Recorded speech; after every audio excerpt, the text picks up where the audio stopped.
Hi friends, வணக்கம். Welcome back to Tamilmithran. நடிகர் அமீர் கானும் நடிகர் விஷ்ணு விஷாலும் சென்னை மலை வெள்ளத்திலிருந்து மீட்கப்பட்டிருக்காங்க. அதற்கான பிக்சர்ஸ் தான் தற்போது சோசியல் மீடியாவில் வைரல் ஆகிட்டு இருக்கு.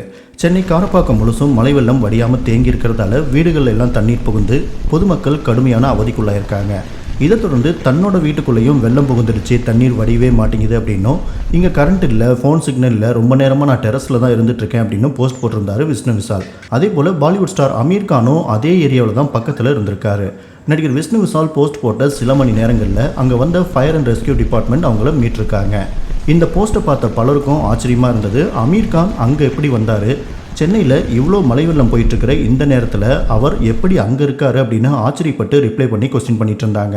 ஆனால் அமீர் கான் சென்னைக்கு வந்ததுக்கு ப்ரொஃபஷனலாக எந்த காரணமும் கிடையாது. பர்சனல் ரீசனுக்காக தான் அமீர் கான் சென்னைக்கு வந்திருக்காரு. அதாவது அமீர் கானுடைய அம்மா ஜீனத் ஹுசைன் அவங்களுக்கு ரொம்பவே உடல்நிலை முடியாமல் இருக்காங்க. அவங்களோட ட்ரீட்மெண்ட் சென்னையில் இருக்கிற ஒரு ப்ரைவேட் ஹாஸ்பிட்டலில் தான் நடந்துகிட்ருக்கு. அக்டோபர் மாதம் கடைசியில் அவர் சென்னைக்கு வந்திருக்காரு. ஒவ்வொரு தடவையும் அம்மாவை சென்னைக்கு கூட்டிகிட்டு வந்து போகிறது கஷ்டம் அப்படிங்கிறதால சென்னையில் இருக்கிற காரப்பாக்கத்திலேயே வீடு எடுத்து தங்கியிருக்காரு.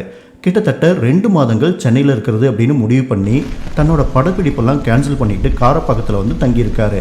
இப்படி ஒரு சூழ்நிலையில் தான் அமீர் கான் இருந்த வீட்டுக்குள்ளேயும் தண்ணீர் புகுந்து அதுக்கப்புறமா ரெஸ்கியூ டிபார்ட்மெண்ட் வந்து அவரை மீட்டிருக்காங்க.